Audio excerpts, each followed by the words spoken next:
बोलू। अमरावती शहरातील छत्री तलाव परिसर तुम्ही बघू शकता। आता इथे पूर्णपणे नालीसारखं काळं पाणी साचलेलं आहे। अक्षरशः हा काठ पूर्णपणे खराब झालेला आहे, एखाद्या नालीचं स्वरूप आलेलं आहे। एकेकाळी इथे मोठ्या प्रमाणात स्थलांतरित पक्षी यायचे, देश विदेशातून मोठ्या प्रमाणात इथे स्थलांतरित पक्षी यायचे, ज्यांची संख्या 700 ते 800च्या वर राहत होती। आता याच्यामुळे काय झालेलं आहे, स्थलांतरित पक्ष्यांना त्यांचं खाद्यासाठी काही जागाच नाही उरलेली आहे। खाद्य खाण्यासाठी, तिथे निवाऱ्यासाठी काही जागा उरलीच नाही।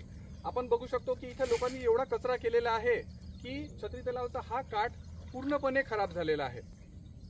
तर त्याच्यामुळे काय होत आहे, पर्यावरणाचं म्हणजे इथली जे बायोडायव्हर्सिटी आहे, मायक्रो हॅबिटॅट आहे, ते पूर्णपणे नष्ट होत आहे, किंबहुना हे नष्ट झालेलं आहे।